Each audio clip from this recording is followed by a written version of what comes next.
시청자 여러분, 편안한 주말 보내고 계십니까? 한 주간의 뉴스를 쉽게 정리해드리는 토요 랭킹쇼 지금 출발합니다. 네, 천은미 이대목동병원 교수, 하종대 채널A 선임 기자, 정혁진 변호사 나오셨습니다. 어서 오세요. 안녕하세요. 그럼 저희가 준비한 첫 번째 한 랭킹 지금 바로 만나보시죠. 한 달 만에 멈춘 일상 회복. 코로나19 확산세가 심상치 않습니다. 어제 역대 최다 기록이 모두 바뀌었습니다. 오늘 0시 기준 국내 신규 확진자는 5,352명, 위중증 환자는 752명, 사망자는 70명, 모두 역대 최다입니다. 그리고 오미크론 변이 확진자도 3명이 추가돼서 모두 9명이 현재 오미크론에 감염된 것으로 확인됐습니다. 네, 정부는 결국 한 달간 이어온 단계적 일상 회복을 멈추기로 했습니다. 정부 발표 듣고 이야기 이어가겠습니다. 단계적 일상 회복 기간의 생긴 빈틈을 앞으로 4주간 방역의 둑을 탄탄히 보강하는 데 집중하겠습니다. 감염의 확산세를 빠르게 진정시키기 위해서 사적 모임 인원 제한을 강화, 내일부터 4주 동안 수도권은 최대 6인, 비수도권은 최대 8인까지로 축소하겠습니다. 네, 앞서 들으신 것처럼 다음 주 월요일부터 한 달간 다시 사회적 거리 두기가 강화됩니다. 사적 모임이 가능한 모임 인원 수가 수도권의 경우 10명에서 6명으로, 그리고 비수도권은 12명에서 8명으로 줄어듭니다. 모임 인원을 다시 제한했지만 영업시간을 제한하는 조치는 빠졌습니다. 그러다 보니 일부에선 확산세를 잡기에는 너무 어려운 어정쩡한 방역이 아니냐 이런 비판도 나옵니다. 천은미 교수님, 이번 조치로 방역 효과 있을까요? 어떻게 보십니까? 네, 이번 조치는 사적 인원만 조금 제한이 되었습니다. 영업시간 제한이라든지 집합금지가 들어가 있지 않습니다. 이 말은 우리가 자영업자들의 피해는 최소화하되 국민들에게 경각심을 주는 차원이라고 생각합니다. 다만 이것이 실효성을 보기 위해서는 국민들이 스스로 움직임을 멈춰줘야 되는데 이 효과를 보기 위해서도 보통 한 달 이상이 걸리고요. 예. 지금이 겨울입니다. 예. 그리고 오미크론까지 들어와 있기 때문에 아마도 이 방역 대책으로는 저는 큰 효과는 보지 못한다. 단지 국민들에게 지금은 움직임을 멈춰달라는 시그널이라고 생각합니다. 네. 상황이 이렇다 보니 당장 연말 모임을 취소하는 분들도 많을 텐데요. 단체 손님 예약 취소가 잇따르면서 자영업자들은 또다시 벼랑 끝으로 내몰렸다는 말이 나오고 있습니다. 현장 목소리 들어보시겠습니다. 차라리 뭐 며칠 문을 못 열게 한다는 뭐 그런 거 있잖아요. 전체적으로 해서 딱 셧다운 시키는 뭐 그런 거 사실 장사가 전혀 안 돼서 저희 같은 경우는 문을 닫아요. 연말에 사람도 밤에 쓰고 고기도 좀 쟁여놓고 해서 장사 좀 열심히 하려고 또 했는데 그게 이제 물거품이 됐으니까 사람 뽑을 필요가 없죠. 다 아주 셧다운해서 확실히 코로나 잡고 장사할 수 있는 여건을 해주고 현실성 있게 현실 보상금을 정확히 줬으면 감사하겠습니다. 네, 하 기자 같이 들으셨지만 아예 셧다운을 하고 코로나를 완벽히 잡은 후에 다시 방역 조치를 하자는 취지로 말씀하셨는데 어떻게 생각하세요? 그렇게 하면은 사실 소상공인이나 자영업자들은 좋겠지만은 사실 이제 돈 문제죠. 지금 현재 이제 코로나 전체 확산세로 보면 사실 4단계나 마찬가지거든요. 수도권 4단계, 지방 3단계입니다. 이런 경우에 사실은 유흥업소 같은 경우에는 아예 집합금지 대상이고 나머지 식당이라든가 뭐 수영장 이런 데도 사실 집합 제한 대상이거든요. 그런데 이렇게 했을 경우에 어떻게 해야 돼요? 정부가 돈을 줘야 되는 거예요. 보상을 해줘야 되잖아요. 지금 같은 경우에는 그런 걸 안 했을 경우에 스스로 만약에 손님이 적게 온다고 문을 닫았다. 그건 그냥 자기가 그냥 손해를 감수하는 거예요. 그런데 내년에 지금 4분기에 만약에 보상을 하려고 내년 지금 예산에 반영된 게 2조 2천억입니다. 만약에 그 3분기에 지금 보상한 금액이 1조 5천억 정도 되거든요. 그런데 전체를 그게 약 56만 명인가 뿐이 보상을 안 해준 거예요. 근데 우리나라 자영업자만 해도 800만이잖아요. 예. 내년에 전체를 만약에 이거 뭐 집합 금지라든가 아니면 시간 제한을 둬가지고 이거 보상해야 된다 그러면 50조가 든다는 얘기도. 그러니까 그런 것들이 안 되니까 지금 정부가 이제는 시간 제한은 좀 안 하고 다른 방식으로 어떻게 한번 줄여볼까 하고 제한적으로 지금 얘기를 한 거죠. 예. 조금 전 들으신 것처럼 천은미 교수께서 이 강화된 방역 조치 첫 번째인 사적 모임 제한은 사실상 큰 방역 효과가 없다. 다만 국민에게 보내는 시그널이다 이렇게 밝혔는데 또 다른 카드를 하나 꺼낸 게 있습니다. 바로 방역 패스 확대인데요. 어떻게 확대되냐면 지금까지는 유흥시설, 노래 연습장, 실내 체육시설, 목욕장업 등만 방역 패스를 적용했는데 앞으로 식당, 카페, 학원, 영화관, 공연장 거의 국민이 가는 모든 곳을 백신 접종이 완료됐거나 아니면 PCR 검사 결과 음성이 나온 경우에만 출입을 하라. 이렇게 지금 제한하겠다. 이렇게 밝히고 있습니다. 정혁진 변호사님, 그런데 궁금한 게 지금까지 정부는 백신을 맞으면 오히려 더 좋은 조건을 만들어주겠다 이렇게 했지 사실 백신을 맞지 않았다고 페널티를 주는 건 좀 잘못된 거 아니냐 이런 말들이 많았었는데 이렇게 방역 패스를 확대하면 결국은 백신을 맞지 않은 사람들은 오히려 페널티를 입는 거 아니냐, 불이익을 당하는 거 아니냐 이런 불만도 나올 것 같은데 어떻게 보십니까? 이게 법적으로 문제는 없는 건가요? 일단 제가 법을 찾아봤더니 감염병 예방법이 있단 말이에요.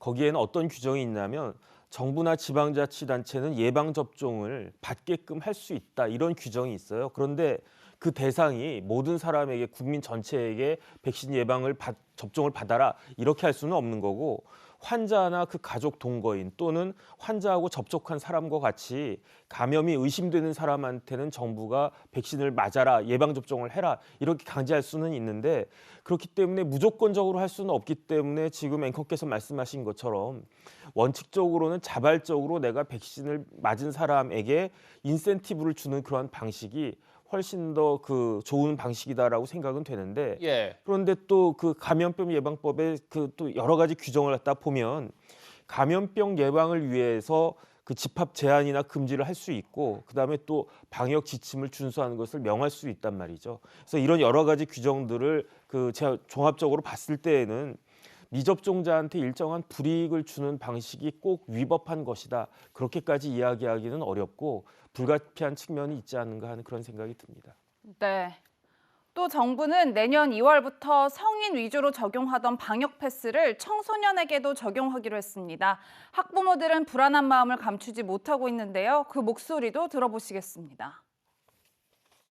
청소년들에 대해서는 지금 현재 그 유행 자체가 전체 20% 정도 비중을 차지하면서 발생률이 계속 증가하고 있는 상황입니다. 특히 예방접종이 성인에 비해서 상당히 낮은 수준이라서 방역 패스 대상을 좀 확대할 필요가 있다고 판단하고 있습니다. 학원을 보내려면 결국 맞춰야 되는 건데 부작용이나 이런 거에 대해서는 누구도 책임을 져줄 수가 없는 건데.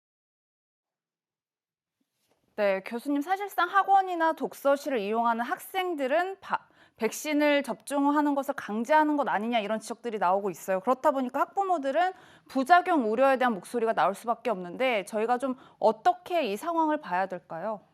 방역 패스라고 하는 것은 우리가 확진자를 증가시키고 고위험 시설에서 이제 필요한 거였는데 사실 부모님 입장에서 우리나라는 학원을 다 다니지 않습니까? 그런데 그렇죠. 예, 학교보다 학원이 사실 머무는 시간이 훨씬 적고 마스크를 쓰고 있으면 식사를 안 해요. 또 그렇게 되면 학교도 똑같이 방역 패스가 적용이 되어야 될 수가 있습니다. 예. 평평성을 생각하면 그래서 학원까지 못 가게 하는 거는 모든 학생이 지금 백신을 맞으라는 얘기인데 만일 백신이 독감처럼 지금 부작용이 없다면은 부모님들이 다 맞으실 거예요. 예. 지금 백신 접종률을 보시면 만 16세 이상은 60%가 넘어요. 그 학생들은 수능을 곧 봐야 되고 많은 사람을 만나니까 그리고 성장이 거의 끝났기 때문에 좀 맞겠지만 그 이해 학생들은 단기, 장기 부작용이 전혀 지금 잘 모르는 데다가 부모님들이 맞아보시니까 상당히 힘드신 분도 계셨거든요. 예. 그런 걸 생각한다면 좀 굉장히 꺼리시게 되고 또 심근염 부작용이라든지 이런 기타 부작용들에 대해서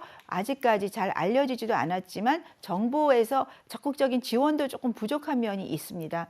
이런 걸 고려한다면 저는 학원에 대한 방역 패스는 지금이라도 다시 고려를 해야 된다고 생각을 합니다. 네. 이런 가운데 전파력이 델타 변이보다 더 높은 오미크론 변이 감염자가 9명으로 늘었습니다. 지난달 24일이죠. 나이지리아에서 한국으로 들어온 40대 목사 부부를 시작으로 해서 목사 부부의 아들 그리고 목사 부부를 집에 데려다준 외국 국적의 30대 남성, 그 남성의 아내, 장모, 지인 등으로 점점 확산되고 있는 그런 양상인데요. 40대 부부는 입국 당시에 방역 택시를 탔다 이렇게 방역 당국에 말했습니다. 그러다 보니까 공항으로 마중 나온 30대 남성이 밀접 접촉자로 분리되지 않았는데요. 이 때문에 지역 사회로 감염이 현실화되는 것 아니냐 이런 지적이 나옵니다. 그런데 왜 40대 부부는 방역 당국의 질문에 사실대로 말하지 않았을까요? 저희가 직접 물어봤습니다. 방역 택시 타신 거죠? 그렇게 말씀하셨는데 한참 생각했죠. 방역 택시가 뭔가? 그래서 우리 그 지인이 가지고 온 그것도 방역 택시인가 하고 네, 차 타고 갔죠. 이렇게 말했죠. 밖에서 버스 타고 자가용 몰고 또 밖에 걸어다니는 사람들은 다 안 끼고 있더라고요. 백신 맞으면 뭐 100% 다 그게 되는 줄 알았죠. 나라에서 이렇게 지금 우리 때문에 지금 난리인데 너무 죄송하죠. 죄송한데 사람들한테도 미안하고. 천은미 교수님, 지금 얘기를 들어보면 방역 택시가 뭔지 잘 몰랐다. 그래서 어떻게 왔냐? 그래서 차 타고 갔다. 자기는 그렇게 말한 것뿐이다라고 얘기를 하는데 방역 당국이 너무 이렇게 확인을 소홀히 한 것 아닌가 이런 생각도 좀 드는데요. 어떻게 보십니까? 많은 분들이 방역 택시를 타야 되는지 그리고 방역 택시가 뭔지 모르는 분이 저는 있다고 생각합니다. 예. 그러니까 질문을 조금 다르게 했었어야 돼요. 이동을 어떻게 하셨습니까? 물었으면 지인이 와서 나를 데리고 갔다든지 아니면 택시를 이용했다. 그랬으면 지인이 데리고 왔다는 얘기를 들었으면 분명히 그분이 밀접 접촉자에 포함이 됐을 겁니다. 예. 그러니까 물어보는 어휘에 따라서 조금 착각을 했을 수가 있고 또 그냥 참가보다 이렇게 착각을 했을 수도 있습니다. 물론 이분이 알면서 그랬을 가능성도 완전히 배제는 못하지만 우리가 어떤 역학조사를 할 때는 좀 이렇게 이해하기 쉽고 좀 그런 쪽으로 문의를 하는 것도 필요하다 생각합니다. 네, 교수님 오늘 국내 코로나19 상황도 만만치 않고 병상도 굉장히 가동률이 높은 상태에서 지금 오미크론 변이도 상황이 만만치 않단 말이에요. 근데 일각에서는 뭐 경증 감기 바이러스로 자리 잡을 수도 있다라는 평가도 있고 아니다 굉장히 위험하다 기존 변이보다 3배 정도 전염력이 높다라는 이야기도 있어서 저희가 어떻게 이 변이를 바라봐야 될지 좀 모르겠어요. 네, 말씀하신 게 다 맞습니다. 오미크론이 지금 확진자가 많지는 않지만 전 세계 이미 다 퍼져 있어서 전 세계 지역 감염으로 자리를 잡았습니다. 증상 자체가 주로 젊은 층에 나왔는데 그러니까 피로감이라든지 뭐 인후통, 약간 우리나라는 후각 미각 상실자도 증상이 있었죠. 그렇기 때문에 이렇게 가볍게 정말 코로나19 감기처럼 지나간다면 우리가 내년엔 종식이 되겠다는 그 크리스마스 선물 같은 희망도 있지만 사실은 지금 말씀하신 대로 이 남아공에서 감염된 분들의 많은 분들이 연구를 보니까 재감염률이 2.39배가 나와요. 거의 3배 가까이 나온다는 거예요. 재감염률이 뭐죠? 우리가 코로나에 감염된 분들과 백신을 맞은 분들의 몸에 항체가 있죠. 예. 그 항체로 인해서 예방 효과를 나타내는데 이 오미크론은 그거를 다 무력화시키는 거죠. 예. 그러다 보니까 재감염 사례가 되면 젊은 층들은 가볍게 앓을 수가 있지만 결국은 이것이 고령자 기저질환자 쪽에 파급이 되면 굉장히 많은 중증자가 나오고 또 증상이 가볍다는 건 앓는 사람은 좋지만 증상이 가볍고 없기 때문에 타인에게 전염은 훨씬 빠르게 되는 거죠. 예. 그러면 전파력이 높다 보면 그중에 일부분은 분명히 중증자나 사망자가 늘고 국내의 오미크론도 이미 지역사회에 전파가 돼 있기 때문에 아마 확산 속도는 더 빨라질 거고 저는 정부에게 조금 부탁을 드리고 싶은 거는 지금 재택치료를 더 넓게 하실수록 아마 중증자와 사망자는 가파르게 올라갈 거고요. 집에서 대기 중에 산소포화도 94%에서 이송을 하게 되면요. 그분은 이미 그냥 일반 병상에 입원할 뿐이 아니라 중환자실에 들어가는데 중환자도 초기의 중환자하고 너무 늦게 오신 중환자는 치사율이 상당히 다르고요. 예. 입원 기간은 더 길어지기 때문에 중환자 병상 가동률은 더 떨어지고 집에서 대기 중에 사망자는 더 늘어날 수가 있습니다. 지금의 이 해결을 하기 위해서는 생활치료시설을 확대해서 항체치료제를 조기 투여해서 좀 그 중증자를 감소시켜주고 일반 환자는 큰 컨벤션 같은 데라도 병상을 마련해서 대기 중인 환자를 빨리 입원을 시켜주셔야 지금의 중환자 발생과 사망자를 감소시킬 수 있다고 생각합니다. 네. 네. 다음 주 월요일부터 다시 거리 두기를 시작하는데 자영업자들의 고통이 길어지지 않도록 굵고 짧은 방역 조치가 이루어졌으면 좋겠습니다. 천은미 교수와는 여기서 인사 나누겠습니다. 고맙습니다. 감사합니다. 다음은 정치권 뉴스로 이어가겠습니다. 어젯밤 국민의힘 윤석열 대선 후보와 이준석 대표가 만났었죠. 과연 모든 갈등이 봉합됐을까요? 두 번째 한랭킹에서 만나보겠습니다. 고맙습니다. 이건 하룻밤 사이 갈등 봉합입니다.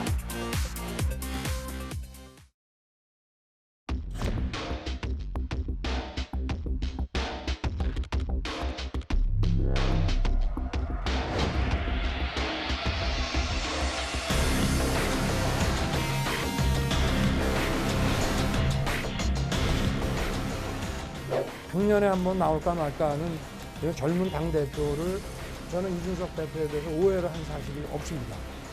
늘 저는 대단한 인물이라고 생각하고 저는 대단한 인물 알고 있으면 계속 만나고 싶어하고 진짜 상의하고 싶어 할 겁니다. 대단한 인물이 있는데 상의는 별로 하고 싶지 않다는 걸 저는 뭐로 받아들일지는 잘 모르겠어요. 윤석열 후보가 울산에 오면 만나실 계획은? 의제를 사전 조율하자 면 당연히 어디서도 안 만나는 거고. 이준석 대표는 사전에 의제를 조율하면 만나지 않겠다라고 얘기를 했는데요. 의제 조율 안 하면은 만나고? 그래, 알았어요. 하여튼 만날 수 있는 방안을 강구해 볼게요.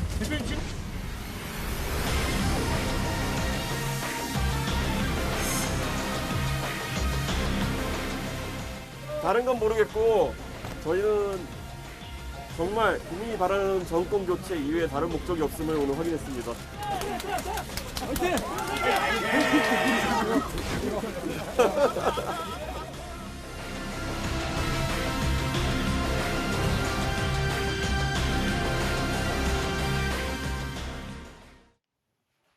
네, 선대위 구성과 당대표 패싱 논란 속에서 격렬하게 충돌했던 국민의힘 윤석열 대선 후보와 이준석 대표. 어제 저녁 울산에서 전격 회동했습니다. 회동 이후 이런 발표문을 발표했습니다. 직접 들어보시죠. 윤석열 국민의힘 후보와 이준석 당대표 그리고 김기현 원내대표는 울산 회동에서 공감대를 다음과 같이 이루었다. 대선에 관한 주요 사항에 대해 후보자와 당대표 원내대표는 긴밀히 모든 사항을 공유하며 직접 소통을 강화하기로 하였다. 특히 젊은 세대에 대한 적극적인 소통과 정책 행보가 이번 선거에 가장 중요하다는 점에 대하여 의견을 같이 하였다. 후보자의 당무 우선권에 관해서는 후보자는 선거에 있어서 필요한 사무에 관하여 당대표에 요청하고 당대표는 후보자의 의사를 존중하여 따르는 것으로 당무 우선권을 해석하는 것으로 의견을 같이 하였다. 이외 여러 가지 사안에 대하여 후보자, 당대표, 원내대표는 국민의 정권교체 열망을 받들어 한치의 흔들림도 없이 일체가 되어 가기로 하였다. 네, 이상입니다. 방금 들으신 합의 내용을 정리하면 이렇습니다. 첫 번째는 후보자, 당대표, 원내대표 모든 사항을 공유하고 직접 소통하겠다 이렇게 합의했다는 거고요. 두 번째는 후보자는 필요한 사무에 관해서 당대표에게 요청하고 당대표는 후보자의 의사를 존중해서 당무 우선권을 해석하자. 다시 얘기해서 후보자가 당대표를 통해서 당무를 하자 이렇게 합의했다는 내용입니다. 마지막은 젊은 세대에 대한 적극적인 소통과 정책 행보에 공감을 했다. 그렇게 해서 한치의 흔들림 없이 일체되기로 합의했다. 이렇게 어제 발표한 겁니다. 스튜디오에 이현종 문화일보 논설위원, 최진봉 성공회대 교수 나오셨는데요. 이현종 의원님, 네. 어제 합의 어떻게 보셨습니까? 참 이런 합의문을 내려고 며칠 동안 소동을 벌였나 할 정도로 굉장히 추상적인 일반적인 내용이거든요. 뭐 생각해 보시면 알겠지만 당대표하고 원내대표하고 후보자가 소통한다는 건 당연한 이야기 아니겠습니까? 왜 당연한 이야기를 저렇게 합의문에 넣었을까? 라는 이제 의문이 있는 거죠. 그러니까 저 합의문 이면에 있는 여러 가지 정치적인 계산이 있는 겁니다. 예. 즉 저는 어제 이 회동을 통해서 일단 이준석 대표 입장에서 보면 자기의 영토를 지켰다. 즉 어떤 면에서 보면 대표로서 자기의 권한을 지켰다라고 볼 수가 있는 거죠. 자, 합의문 속에 보면 일단 당대표가 그동안 패싱됐다, 소외됐다 뭐 이런 이야기 있었지 않습니까? 더군다나 이준석 대표는 뭐라고 그랬습니까? 윤핵관, 즉 윤석열 핵심 측근을 인사조치하라고 그랬거든요. 근데 뭐 이 인사조치에 대해서 일체 이야기가 없었어요. 그러니까 결국 뭐냐면 이준석 대표의 자신의 존재감을 이 4일 동안 확실히 보여준 겁니다. 예. 내가 없을 때 내가 딴 사람 이 윤석열 후보의 지지율을 높이지는 못하지만 떨어뜨릴 수는 있다라는 그 가능성을 보여준 거예요. 예. 진짜 여론조사 결과가 그렇게 나왔고, 예. 그다음에 이제 김종인 위원장 같은 경우는 본인이 다시금 여기에 총괄선대위원장을 맡기 위한 명분을 일단 획득했습니다. 자, 나 없으니까 혼란스럽지, 잘 안 되지. 내가 이렇게 존재감이 있는 사람이야라는 것을 일단 했고 본인이 다시 들어올 수 있는 명분이 저는 생겼다고 봐요. 제가 알기로는. 사실은 이 회동 있기 전날 예. 이미 김종인 위원장이 합류하기로 내부적으로 합의를 봤다 오는 거예요. 그러니까 그러면서 이제 전격적으로 이날 발표를 한 걸로 보여집니다. 그렇다면 결국 이준석 대표의 이 어떤 자명이 그 김종인 위원장이 들어올 수 있는 명분을 만들어줬다. 당이 혼란스러우니까 좀 더 어른이 필요하다. 그래서 내가 간다. 이런 예. 것이고 윤석열 후보 입장에서 보면 일단 본인의 정치적 역량이 일단 좀 부족하지 않습니까? 그렇기 때문에 딴 사람의 도움이 필요하고 본인이 일단 나서서 뭔가 어떤 합의를 했다라는 정치력, 그동안 뭐 정치력에 대한 여러 가지 의문이 있었는데 일단 그걸 보여줬다. 그런 측면에서 본다면 이 세 가지에 있는 합의사항보다는 이면에 가지고 있는 여러 가지 소득이 저는 이번 합의에 여러 가지 봐야 될 지점이 아닌가 생각이 듭니다. 네. 어제 회동 이후 이준석 대표는 기자들과 만나 애초부터 윤석열 후보와 마찰은 없었다라고 강조했습니다. 실제로 소위 핵심 관계자란 사람에게 경고한 것이지 후보와의 어떤 이견도 없었다. 후보와 직접 소통하면서 단 한 번도 서로를 존중하지 않은 적이 없었다. 이렇게 이야기를 했는데요. 하 기자, 앞서서 이 의원께서 이런 소동을 벌였나라고 논평을 주셨는데 실제로 이견이 없었는데 왜 대선 100일도 납두지 않고 이렇게 자맹 아닌 자맹까지 벌여가면서 일을 진행했나 이런 지적들도 나오고 있어요. 예.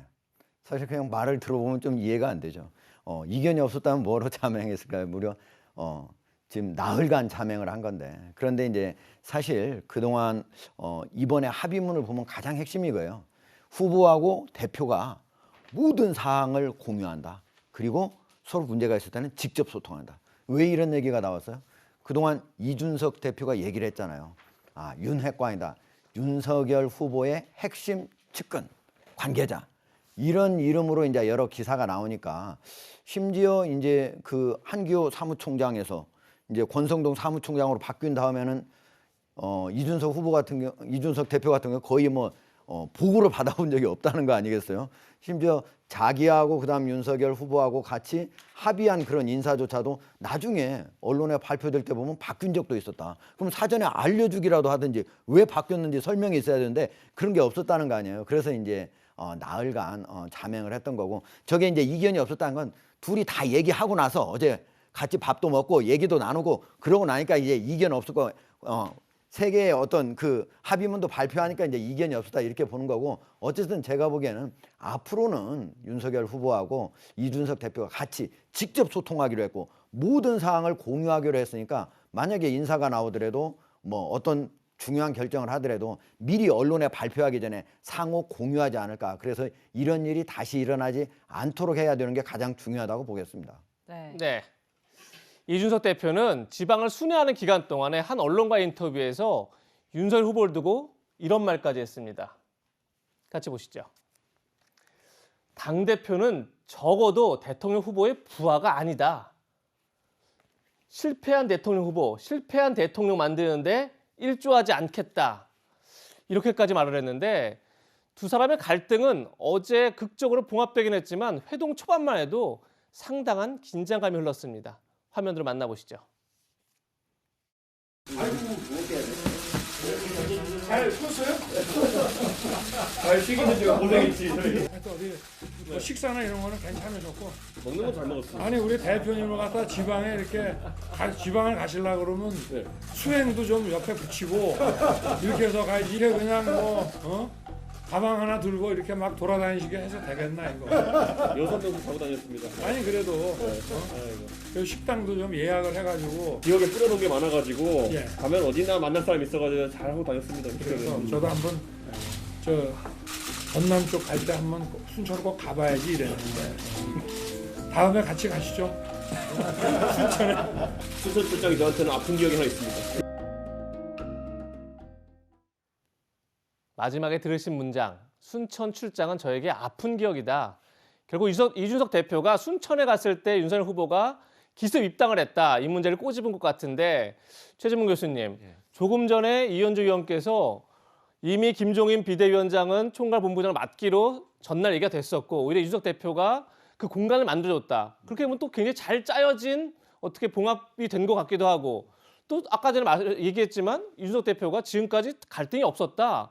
그러면서도 이렇게 사흘간이나 큰 소동을 벌인 건 또 여전히 뭔가 앙금이 남아있는 것 같기도 하고 어떻게 보셨습니까? 갈등이 다 봉합된 건가요, 이제? 완전히 봉합된 건 아니죠. 둘 다가 있다고 저는 봐요. 무슨 말이냐면 지금 현재 봉합됐죠. 봉합됐는데 그 안에 아직 완전히 모든 게 해결된 게 아니라 남아있는 요소가 저는 있다고 봅니다. 무슨 말이냐면 뭐 이현종 의원도 얘기했지만 기본적으로 합의문 자체는 일반적인 내용이에요. 특별한 내용은 거의 없어요. 근데 거기서 눈여겨봐야 될 게 뭐냐면 이제는 당대표를 거쳐서 모든 걸 해야 되는 상황이에요.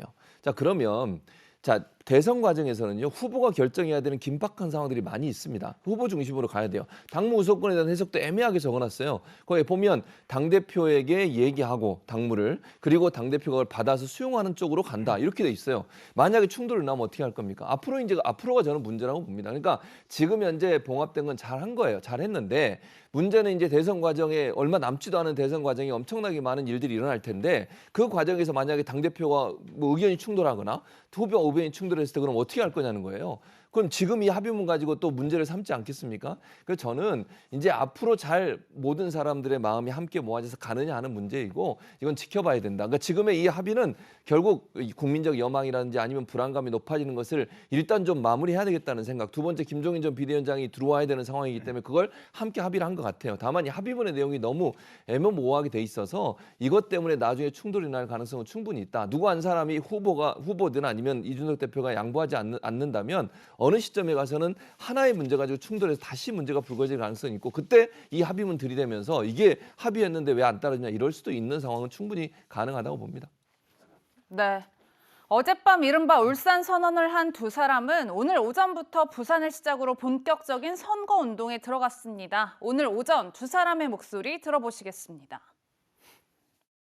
12월 6일 월요일이면은 우리 중앙선거대책기구의 출범식이 있습니다. 본격적인 약 90일의 대장정이 이제 시작이 됩니다. 저는 이번 선거는 우리가 절대 져서도 안 되고 반드시 정권 교체를 이루어야 될 국민에 대한 의무가 있는 그런 선거라고 생각합니다. 큰 줄기에 대해서 저희가 합의하고 이미 언론에서는 울산 합의, 울산 선언이라고까지 부르는 그런 원칙들을 만들었습니다. 근데 그 중에서 가장 여러분께서 주목하실 점은 젊은 세대와의 소통을 늘려가고 젊은 세대가 관심을 가질 만한 정책 행보를 하는 것을 저희 당의 선거 전략 중에 으뜸으로 오늘 저는 준비했던 전투복을 착용하고 나왔습니다.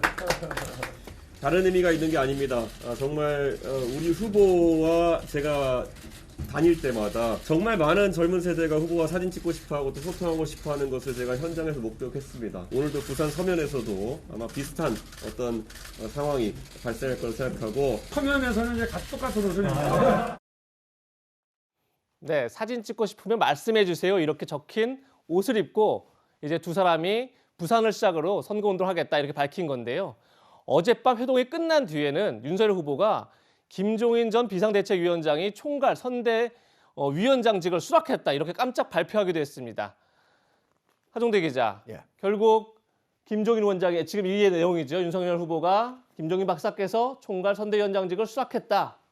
당원 당규에 따라서 당무 전반을 통할 조정하면서 선거대책기구를 총괄할 것이다. 어제 깜짝 발표를 했는데 자, 김종인 전 비상대책위원장의 합류로 또 한번 김종인 매직 일어날까요? 어떻게 보십니까?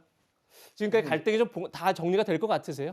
근데 이제 어쨌든 지금 윤석열 후보하고 이제 김종인 전 비대위원장하고 그동안 이제 삿바 싸움을 한 데서 양쪽이 모두 저는 양보를 했다고 봐요.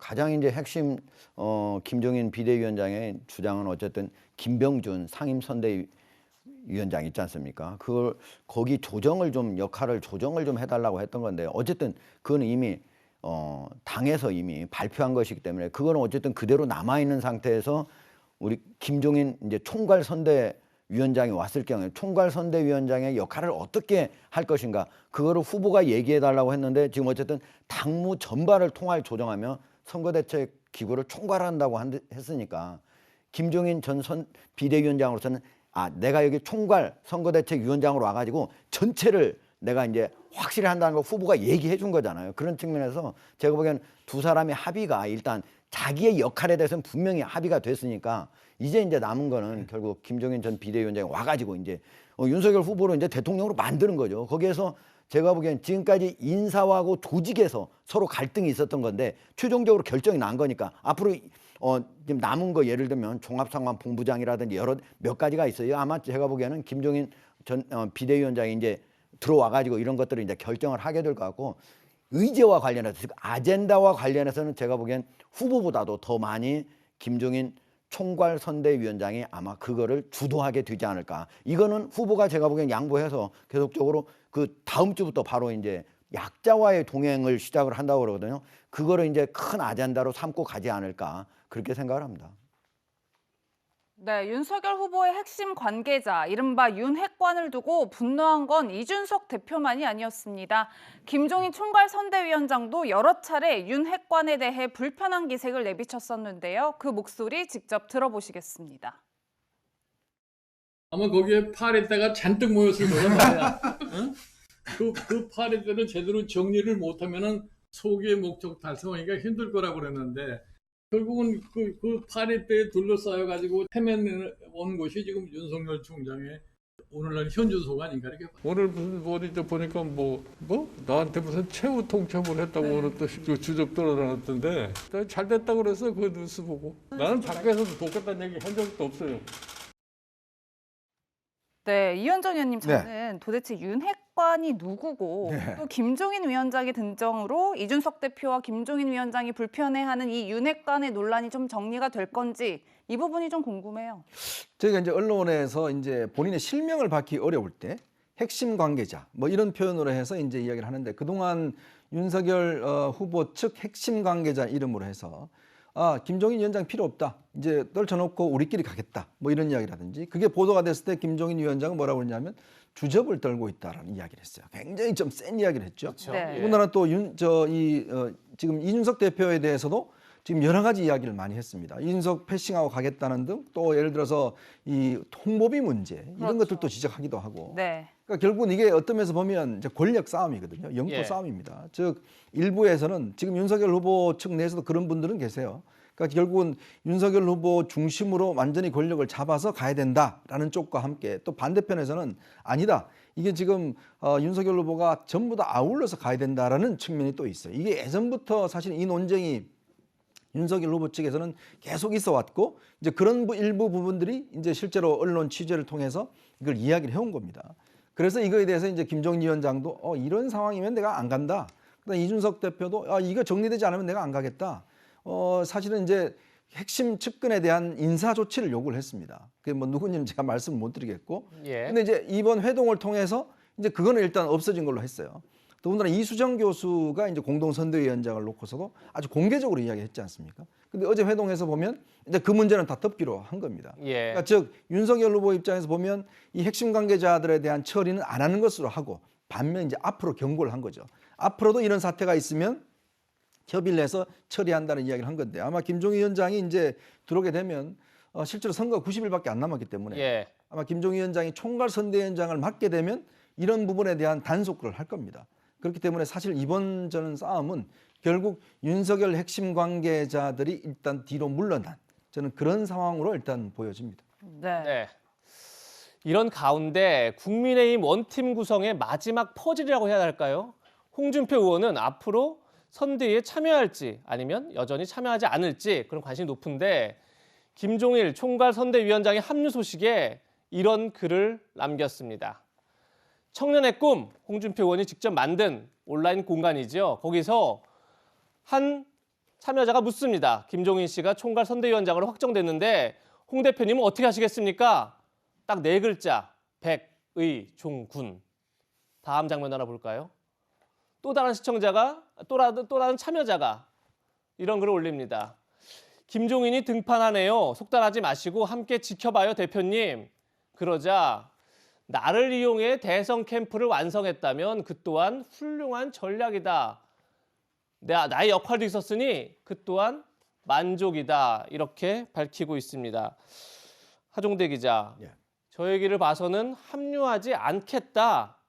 그야말로 이준석 대표와 김종인 전 위원장의 등장이 나를 좀 불쏘시개 활용한 측면이 있다. 나는 여기까지가 내 역할이다. 이렇게 말한 것으로 보이는데 어떻게 보십니까? 저게 이제 합류하지 않겠다 이런 뜻보다는 지금까지 이제 김종인 총괄선대위원장이 만약에 안 온다면은 어떡할 것인가. 홍준표 후보 같은 경우 다시 와가지고 중요한 역할을 해야 될 것인가 이런 얘기들이 있었잖아요. 그때 나는 백의종군 하겠다 이런 얘기를 했던 거고 지금 이제 어쨌든 지금 김종인 전 비대위원장과의 갈등, 그 다음에 이준석 대표와 갈등 이런 것들이 모두 어느 정도 정리가 되고 이제 드디어 캠프가 완성이 된 거 아니겠습니까? 그런데 그 과정에서 특히 이준석 이준석 대표하고 갈등 과정에서 이거를 푸는데 홍준표 전 후보가 이걸 많이 역할했어요. 나름대로 역할을 한 거 아니에요? 같이 윤석열 후보하고 만나서 얘기를 한 거니까.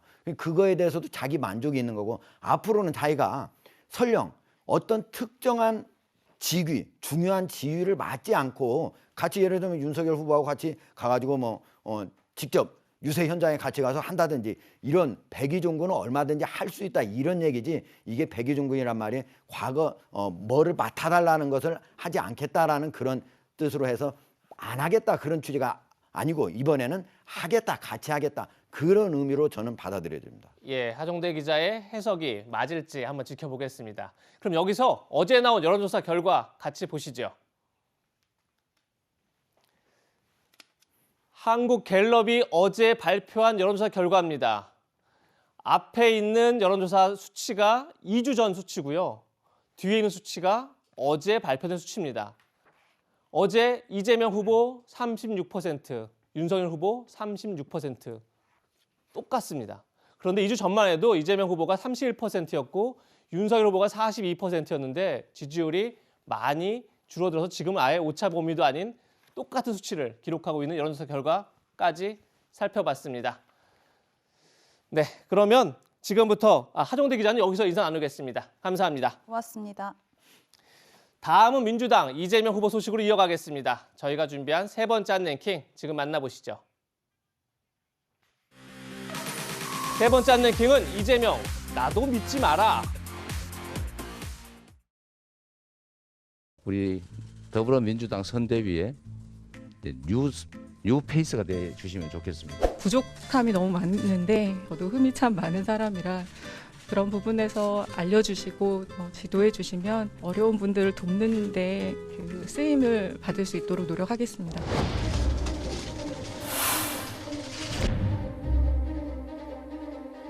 저 같은 사람은 그 시간을 보내고도 꿈이라고 하는 어떤 도전을 할 수 있는 기회조차도 허락을 받지 못하는 것인지.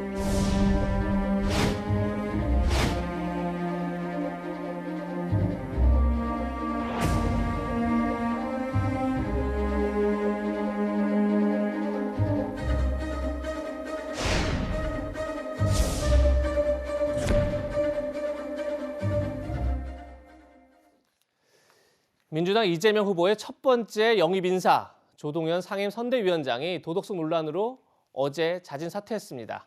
1호 영입 인사가 영입 사흘 만에 낙마하는 악재가 생긴 건데요. 민주당은 사의를 수용하면서도 조 전 위원장의 자녀 개인정보를 공개한 유튜버들을 고발했습니다. 그런데 송영길 대표의 이 발언이 또 다른 논란을 만들고 있습니다. 어떤 발언인지 같이 들어보시죠.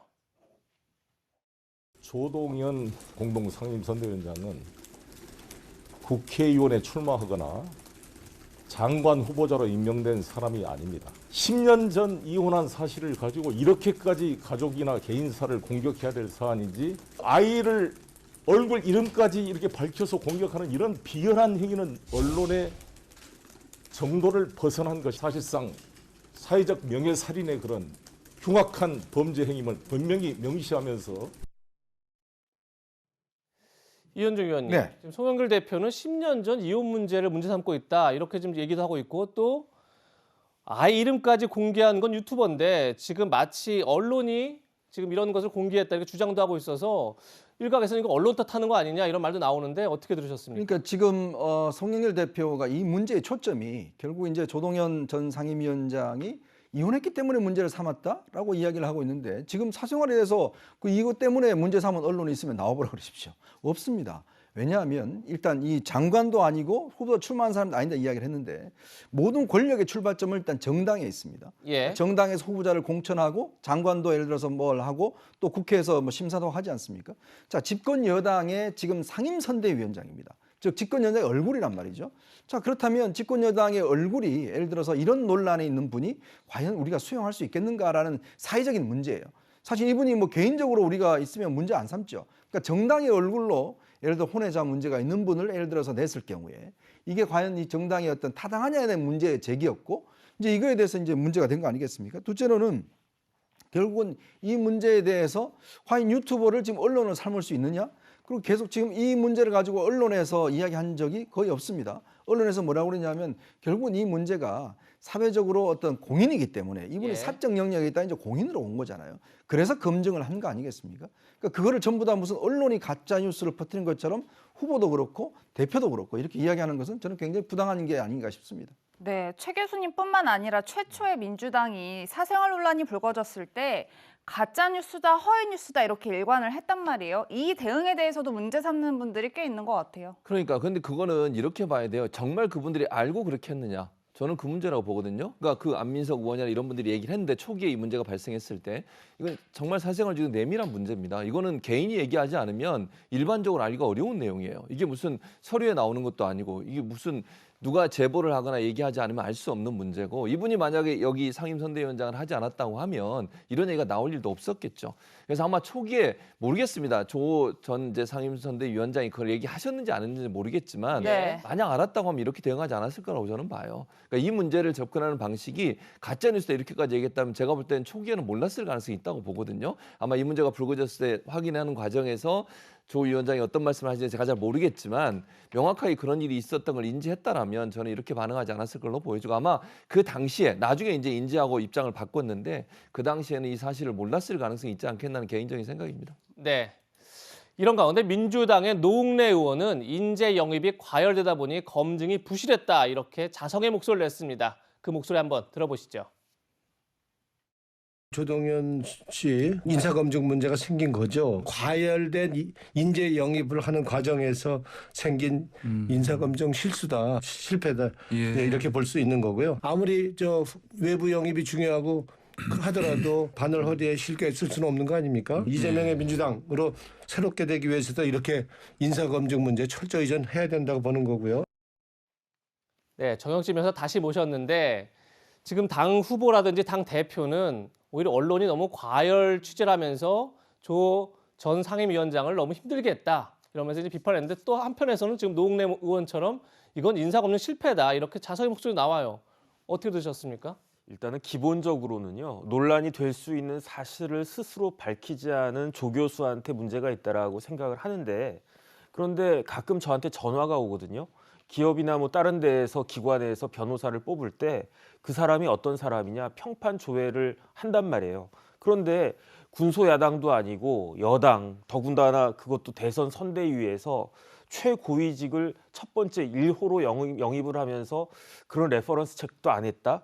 이건 무엇을 의미하는 거냐 제가 곰곰이 생각을 해봤더니 그 조동현 교수의 스펙만 본 거 아닌가 싶어요. 육사 나왔고 하버드 나왔고 교수하고 있다라고 하는 그런데 민주당에서 뭐라고 이야기하고 있습니까? 말로는 블라인드 채용이 중요하다 막 그렇게 이야기를 하면서 실질적으로는 민주당에서 스펙만 보고 이렇게 급하게 한 것이 아닌가 이런 상황에서 이러한 불상사는 피하기 어려운 사실이 아니었나 싶습니다.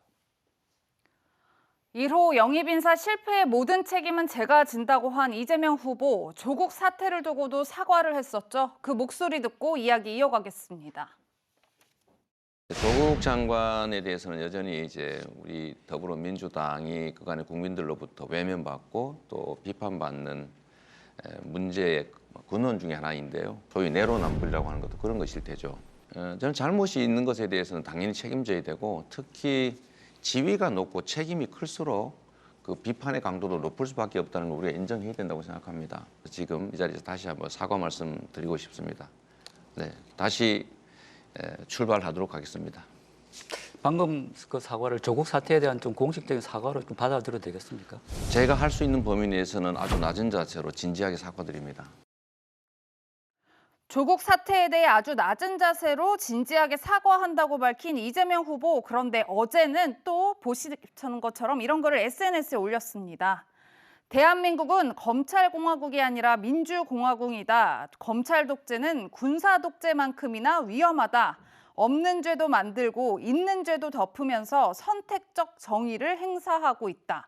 특정인을 겨냥해 먼지털이식 별건 수사를 하고 누가 봐도 분명한 봐주기 수사를 버젓이 자행한다. 검찰개혁은 반드시 해야 할 주요 과제다. 이런 글을 올렸습니다. 네, 어제 올린 이 글을 두고 이재명 후보가 하루 만에 조국 사태에 대해서 입장을 바꾼 것 아니냐 이런 말도 나옵니다. 왜냐하면 검찰을 향한 선택적 정의 혹은 뭐 특정을 겨냥한 먼지털이 수사 이런 표현들은 과거 조국 전 장관을 두둔할 때 썼던 표현이기 때문입니다. 이재명 후보의 과거 목소리도 한번 들어보시죠. 조국 장관에 대한 수사가 과연 정도를 지켰냐? 저는 아니라고 생각합니다. 분명히 지나쳤습니다. 불법적인 피의사실 공표, 또 수사 과정 발표를 통해서 엄청난 마녀 사냥을 했죠.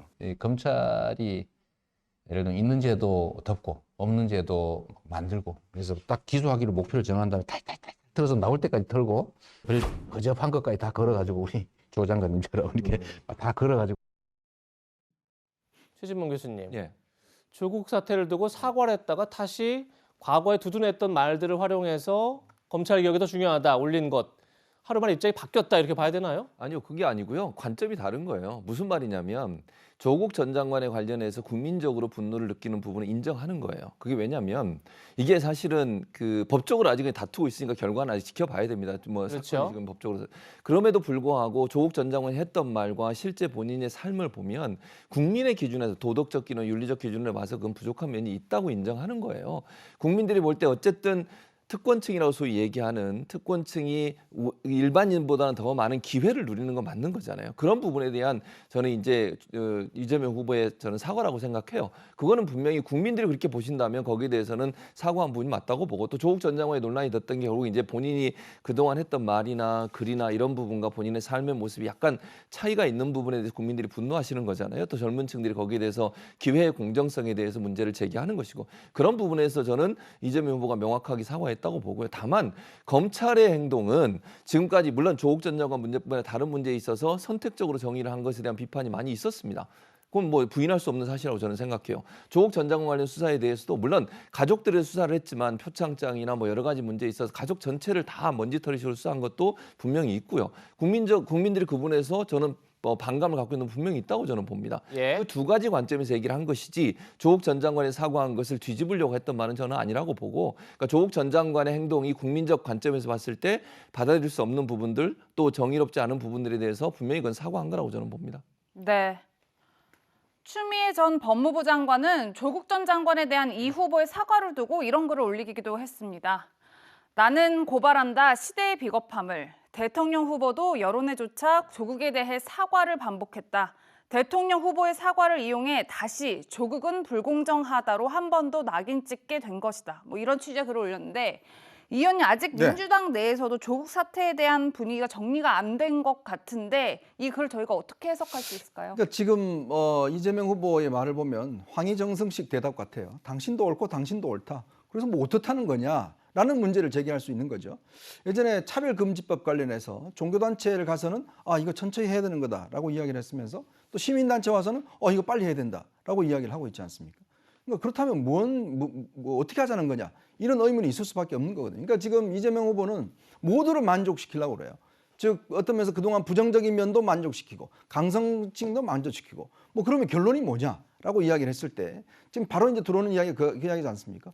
그렇다면 본인이 조국 사태에 사과를 했다면 그동안 조국 옹호에 앞장섰던 사람들에 대한 관계는 어떻게 할 거냐? 김남국, 김용민 의원이라든지.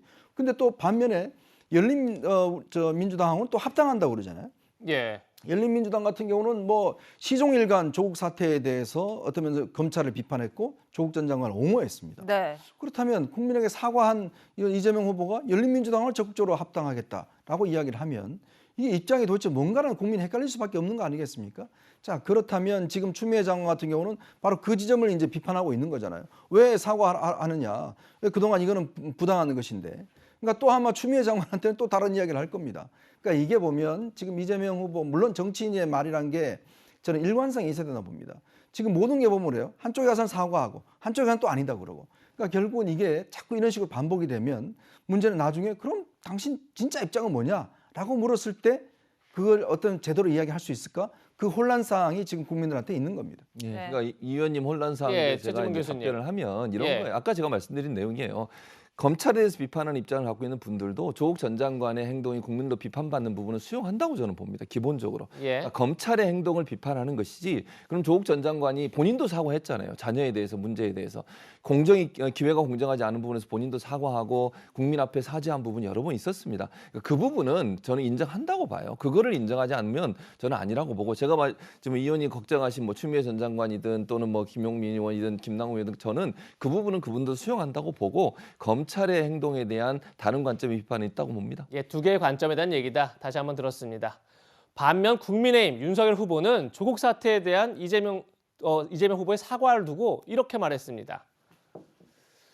조국 사태는 이재명 후보뿐 아니라 문재인 대통령을 포함한 현 집권 세력 모두가 국민 앞에 사죄해야 할 일이다. 진정 책임을 통감한다면 대통령이 지금이라도 국민 앞에 사죄하도록 대통령을 설득하라. 이런 얘기인데 정혁진 변호사. 그러니까 지금 사실 이재명 후보가 가뜩이나 어떻게 보면 양쪽을 다 그러니까 국민의 마음 그리고 또 조국 전 장관 수사에 대한 어떤 그런 불만들에 대한 마음들을 다 지금 아우르는 상황에서 윤석열 후보는 하나 더 치고 들어왔다 뭐 이런 느낌도 드는데 어떻게 들으셨습니까? 여기에 대해서 추미애 전 장관이 조금 전에 글을 올린 것 같은데 윤석열 후보 보고 교활하다 이렇게 이야기를 했더라고요. 예. 조국 전 장관에 대해서 국민들이 실망을 넘어서 화까지 나게 된 거는 이게 뭐 법적인 걸 떠나가지고 조국 전 장관이 거짓말을 너무 많이 했어요. 조국 전 장관이 아니라고 부인했던 일들이 나중에 사실로 드러난 것들이 너무 많아가지고 그냥 이 사람이 범죄를 했느냐 안 했느냐를 떠나가지고 어떻게 이렇게까지 거짓말을 낯뜨겁게 할 수가 있었느냐. 그런데 문재인 대통령이 그러한 조국 전 장관에 대해서 비호하는 모습을 여러 차례 보였거든요. 그냥 제가 봤을 때에는 대통령께서 사과하시면 좋을 것 같다 이런 생각이 듭니다. 네, 최근 이재명 후보가 자신의 핵심 공약을 두고 입장을 바꾸는 듯한 태도를 보여 논란이 되고 있는데요. 어떤 게 있었는지 영상으로 준비했습니다. 위로와 보상 차원에서 추가의 지원이 일반적 지원이 또 필요하겠다는 생각이 듭니다. 재난지원금의 추가 지급 문제도 적극적으로 추진해 주시기 세수 전액이 지역화폐 기본소득으로 지급되는 국토보유세를 도입하겠습니다.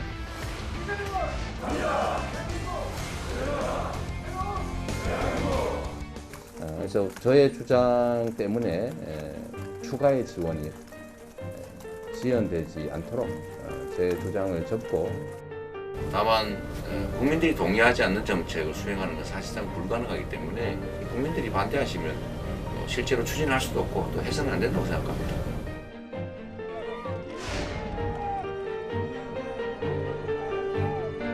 국민이 이해하지 못하고 동의하지 않는다면 하지 않는 게 맞습니다. 그렇습니까?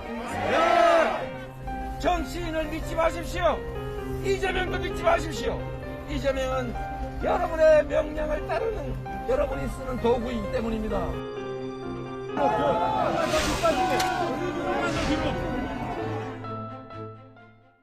네, 최 교수님, 영상 속 이재명도 믿지 마십시오 이 말이 참 귀에 들어오는데 저희가 보여드렸듯이 이 유연한 이미지가 이재명 후보에게 득이 될까요? 실이 될까요? 저는 득이 될 거라고 생각해요. 그러니까 유연한 이미지라고 하는 게 왜 필요하냐면 이런 거잖아요. 정치적으로 본인의 어떤 정치인이 주장을 하다가 그 주장이 본인이 생각해서 함정이 생각해서 주장을 했는데 국민들이 계속 반대를 해요. 야당도 반대를 해요. 예컨대. 그래서 계속 충돌이 되면 어떻게 됩니까? 아무것도 처리 못 해요. 계속 싸우기만 하고 국민들은 그때 손해를 보는 겁니다. 그러니까 제가 볼 때 원칙적이란 부분, 본인이 갖고 있는 기본적인 원칙에서 벗어나지 않는 범위에서 유연성을 발휘하는 건 저는 필요하다고 봐요. 야당이 반대하고 국민이 반대하는데 그걸 끝까지 밀어붙인다? 그러면 아무것도 못합니다. 한 발짝도 못 나가고요. 국민은 혼란에 빠지고 국민들이 해야 할 일들은 아무것도 하지 못하는 일들이 발생할 수밖에 없다는 거죠.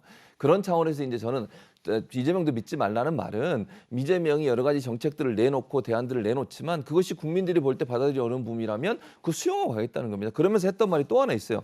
잘못하면 언제든지 소환하고 지적하고 고칠 수 있는 국민의 도구다. 본인은. 일꾼이 되겠다 이런 얘기를 했거든요. 그러면 국민들이 맡겨놓으신 권력을 국민들이 원하는 방향으로 쓰겠다고 하는 차원에서 한 얘기지 뭐 본인을 믿지 말라는 의미가 뭐 본인이 믿을 수 없는 사람이라는 의미는 아니라고 봅니다. 네.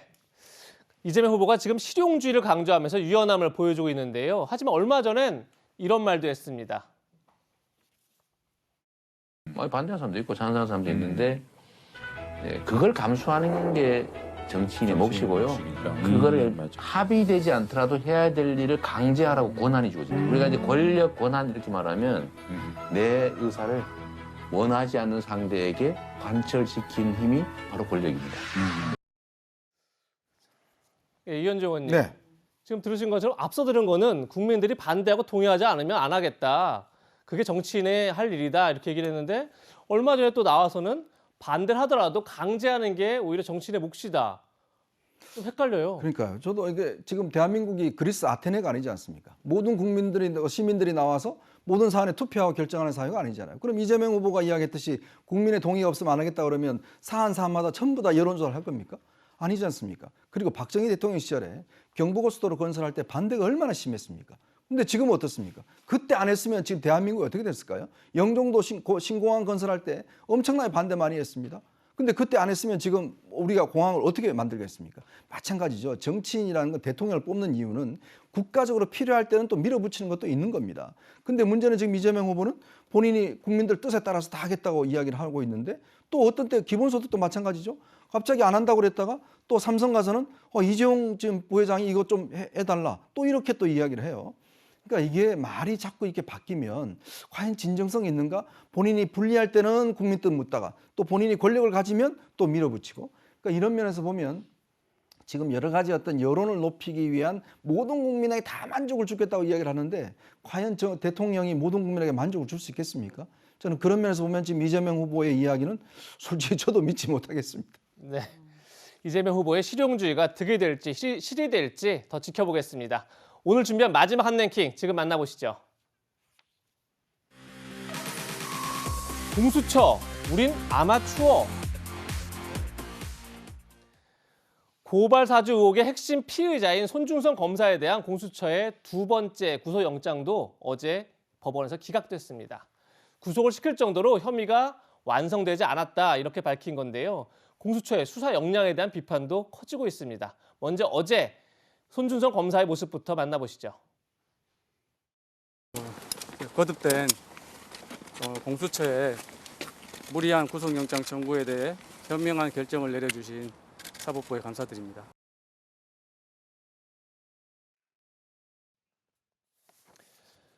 네, 고발 사주 의혹 86일째 수사는 빈손이다 이런 얘기가 나오고 있는 건데 손준성 검사에 대한 구속 청구가 3전 3패했습니다. 체포영장 그리고 두 차례 구속영장. 정혁진 변호사, 네. 이 정도 되면 고발 사주 의혹이 동력을 잃었다 이렇게 봐야 될까요? 어떻게 보십니까? 일단 앞으로 할 수 있는 것은 세 가지인데요. 첫 번째는 그럼에도 불구하고 다시 구속영장을 청구한다. 네. 두 번째는 불구속으로 그냥 기소한다. 마지막으로 무혐의로 기소를 하지 않는다. 불기소한다. 예. 그런데 벼룩도 얼굴이 있지 세 번이나 영장을 청구해 놓고 불기소한다. 이거는 말이 안 될 것 같고 예. 그렇다라고 하면 결국 불구속 기소를 할 것인데 그런데 그렇다고 해서 유죄를 받아낼 수 있을 것이냐. 영장 기각 사유가요. 단순히 그 거주가 불명하다든지 증거인멸의 우려가 있다든지 이게 아니고 네. 범죄에 대한 소명 자체가 부족하기 때문에 영장 자체가 기각이 되는 것이다 이랬거든요. 그래서 제가 봤을 때는 유죄를 받아낼 수 있는 확률은 지극히 적다. 그럼에도 불구하고 기소는 할 것 같다. 이렇게 보여집니다. 네. 기소를 할 것 같다 이렇게 얘기를 했는데 그러니까 그제 영장 실질심사에서 했던 그 재청구 내용마저 굉장히 졸속이다 이런 말도 나옵니다. 공수처 차장, 영국 차장이죠. 우리 공수처는 아마추어다. 10년 이상 특별수사를 한 손 검사와 변호인이 아마추어인 공수처 수사들을 방해하고 있다. 이런 얘기를 그제 영장 실질심사 과정에서 했다는 겁니다. 그래서 판사가 묻습니다. 그래서 고발장 작성자가 누구란 말이냐? 영국 차장이 또다시 특정하기 어렵다. 그러면서 임모 검사가 작성하고 성모 검사가 감수한 것으로 의견을 정리하겠다. 이렇게 얘기를 했다는 겁니다. 최영진 변호사. 그러니까 증거상 증거할 때 이런 게 아니라 이렇게 의견을 정리하겠다. 혹은 또 우리를 상대로 우리 아마추어를 상대로 특별수사에 능한 검사나 변호인들이 우리 수사를 방해하고 있다. 이런 얘기를 하고 있단 말이에요. 이건 또 어떻게 봐야 되는 거죠? 여운국 차장이 부장판사 출신이에요. 만약에 재판을 하는데 검사가 저런 식으로 이야기를 했다라고 하면 속으로 어떻게 생각을 갖다가 했을지. 영장의 내용을 보면요. 손준성 그 차장이 대검의 부하 검사한테 불법적으로 고발장 작성을 강요했다는 거거든요. 그러니까 당연히 그럼 누가 이걸 갖다가 했느냐. 그런데 그 사람을 모르겠다는 거예요. 그럼 그 사람이 딱 나와가지고 제가 부하검사인데 손 차장이 나한테 하기 싫은 일 시켰습니다. 억지로. 그러니까 직권남용죄입니다. 이렇게 돼야 되는데 누가 썼는지도 밝히지 못했는데 어떻게 직권남용죄가 성립이 될 수가 있겠는가. 그건 제가 봤을 때 말이 안 된다라는 생각이 들고 공수처에는요. 제 생각에는요. 아마추어는 필요가 없어요. 그래서 본인이 스스로 아마추어라고 이렇게 밝혔으니까 여운국 차장하고 그 위에는 처장이 본인과 조직의 명예를 위해서라도 스스로 사퇴하시기를 아주 간곡하게 권유를 드립니다. 네. 지난달 26일에는 법원이 공수처가 진행한 김웅 의원의 압수수색에 대해서 위법하다 이렇게 결정하게 됐습니다. 그 이유가 김웅 의원의 PC 등을 수색하면서 김 의원의 참여권을 침해했다. 보좌관 PC 수색은 위법하다. 보좌진 한 명 외에는 영장을 제시 안 했다. 결국은 김웅 압수수색은 취소하라. 이렇게 법원이 판단한 건데요. 김웅 의원은 압수수색 당시에도 위법한 압수수색이다. 이렇게 비판했었죠. 그때 목소리도 한번 들어보시죠. 조국, 재수, 오수, 경심, 미애 저에게 영장을 적법하게 제시했다고 거짓말을 하고 추출하고자 했던 그 키워드들이 바로 이런 내용입니다. 공수처의 이 정광석화와 같은 그리고 이렇게 불법적이고 온갖 거짓말과 불법 절차가 동원된 압수수색이 무슨 목적인지는 정혁진 변호사님, 이쯤 되면 고발 사주 의혹의 동력이 떨어진 게 문제가 아니라 공수처에 존립을 두고도 말이 나올 것 같은 그 정도 위기감을 느낄 것 같아요. 그러니까 이제 공수처의 그 높은 공수처 사람들이 압수수색 절차도 제대로 몰랐다는 이야기고 압수수색이 왜 중요하냐면 나중에 형사재판 들어갔을 때 유의미한 의미가 있는 증거를 밝히기 위한 거거든요. 그런데 그렇게 찾아오는 것 자체가 압수수색 절차가 잘못됐기 때문에 더 이상 증거 능력이 없다. 이렇게 이야기가 되는 거니까 그런데 제 생각에 그렇다고 해서 공수처의 존립 자체를 문제 삼을 수 있는 건 아닌 것 같고 사람이 잘못된 거죠. 그러니까 새로운 사람들로 다시 꾸려져야 되는 것이 아닌가 싶습니다. 네. 고발 사주 의혹까지 짚어봤습니다. 세 분과는 여기서 인사드리겠습니다. 고맙습니다. 그럼 지금부터 올바른 우리말을 배워보는 시간을 갖겠습니다. 오늘은 어떤 내용인지 준비된 화면 만나보시죠.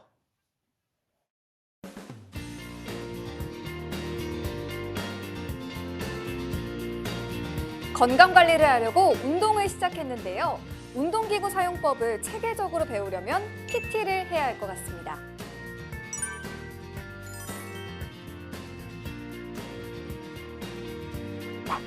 운동기구 사용법을 체계적으로 배우려면 1:1 맞춤 운동을 해야 할 것 같습니다.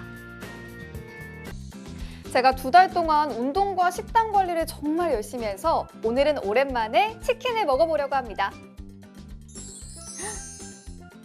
오늘의 제게는 치팅데이입니다. 오늘의 제게는 먹요일입니다.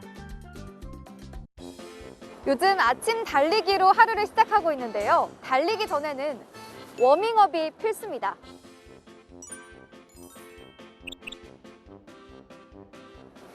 달리기 전에는 준비 운동이 필수입니다.